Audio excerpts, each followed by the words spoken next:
నడుస్తుంది. మన తెలంగాణ విద్యుత్ artisan JAC employees action committee ప్రకారము మనము చాలా దఫాలుగా యాజమాన్యానికి అటు ప్రభుత్వానికి మా యొక్క న్యాయమైన డిమాండ్లను నెరవేర్చండి అని వినతి పత్రాలు ఇవ్వడం జరిగింది.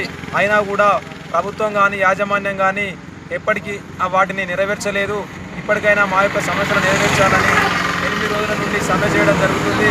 ఈ యొక్క సమ్మె ముఖ్య ఉద్దేశం ఏమిటంటే తెలంగాణ రాష్ట్రంలో artisan employees, unmanned employees, piece rate వర్కర్లు, మిగిలిపోయిన కార్మికులు అందరూ కలిసి సంస్థలో ఒకటే రూల్ ఉండాలని చెప్పేసి కోరడం జరుగుతున్నది. మా యొక్క న్యాయమైన డిమాండ్లను తక్షణమే పరిష్కరించాలని, అలాగే ఉత్తర విద్యుత్ పంపిణీ సంస్థలో అన్మ్యాన్డ్ కార్మికులు అనే వాళ్ళు ఇప్పటి వరకు ఆర్టిజన్గా కాకుంటున్నారు. ఆ యొక్క కార్మికులను కూడా ఆర్టిజన్గా చేసి ఉద్యోగ భద్రత కల్పించాలని, చాలామంది కార్మికులు చనిపోవడం జరిగింది విద్యుత్ షాక్ గురై. ఆ యొక్క కార్మికుల కుటుంబాలకు కూడా న్యాయం చేయాలని, ఇట్టి విషయాలన్నీ కూడా మన యొక్క రాష్ట్ర ప్రభుత్వం, ఈ ప్రజాపాలన ప్రభుత్వం ఏర్పడే ముందుకు ఇప్పుడున్న బట్టి విక్రమార్క గారికి అప్పుడు మన పాదయాత్రలో ఇట్టి విషయాలన్నీ తెలియజేయడం జరిగింది. తెలియజేసినప్పుడు ఈ విషయాలన్నీ మన ప్రభుత్వం రాగానే తక్షణమే పరిష్కరిస్తా అని మాట ఇవ్వడం జరిగింది. పీపుల్స్ మార్చ్ ప్రకారం అప్పుడున్న మన యొక్క ముఖ్యమంత్రి గారు, ఇప్పటి ముఖ్యమంత్రి గారు, అప్పటి పిసిసి అధ్యక్షులు రేవంత్ రెడ్డి గారికి కూడా మన పాదయాత్రలో ఇవన్నీ చెప్పడం జరిగింది. చాలా ఇబ్బందులు ఉన్నాయి మీకు, మీ యొక్క ఇబ్బందులను తక్షణమే పరిష్కరిస్తా అని అప్పుడు మాట ఇవ్వడం జరిగింది.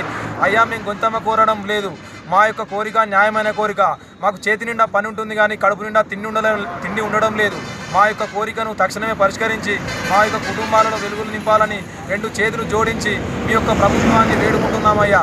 మా కుటుంబాలు చాలా ఇబ్బందులతో ఉన్నాయి. మా యొక్క కార్మికులు ఇప్పటికి చాలా ఇబ్బందులు పడుతున్నారు. 8 రోజుల నుండి అరిగోస పడుతున్నారు. మా యొక్క అరిగోసను మీరు చూసి ఇప్పటికైనా కనికరించి మా యొక్క బాధలను తక్షణమే పరిష్కరించి మాకు ఉద్యోగ భద్రత, అలాగే ఒకే సంస్థ ఒకే రూల్ను తక్షణమే పరిష్కరించాలని చెప్పి కోరుకుంటున్నాము. జరుగుతుంది కరెంటుల సమ్మె.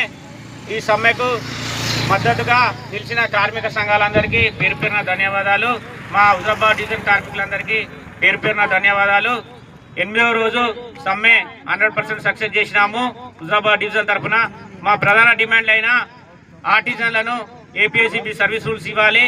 2వ డిమాండ్ అయిన అన్మ్యాన్డ్ కార్మికులకు ఆర్టిజన్గా చేయాలని కోరుతున్నాను. మరియు పీస్ రేట్ కార్మికులకు జీవో నెంబర్ 11 ప్రకారం జీతాలు ఇవ్వాలని డిమాండ్ పెట్టడం జరిగింది.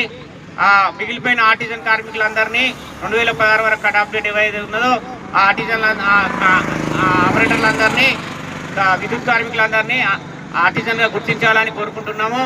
మరియు ఎస్పీఎం కార్మికులకు, స్పాట్ బిల్లర్ కార్మికులకు జీవో నెంబర్ 11 ప్రకారం వేతనాలు ఇవ్వాలి.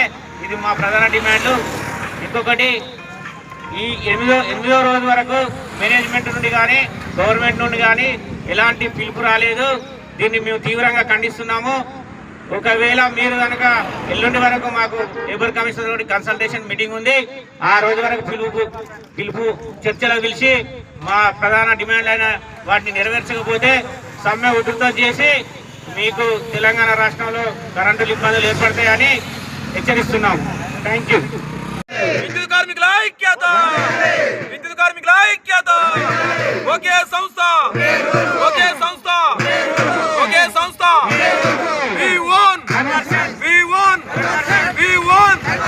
ఒకే సంస్థ, ఒకే సంస్థ.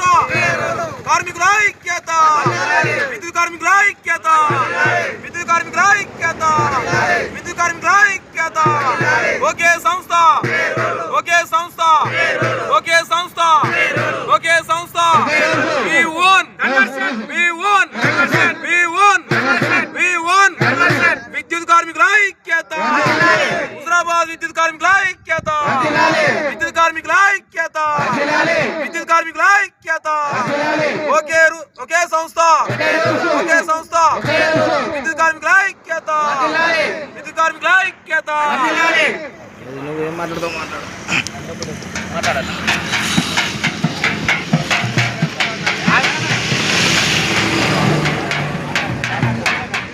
డబ్బు పని. ఓకే.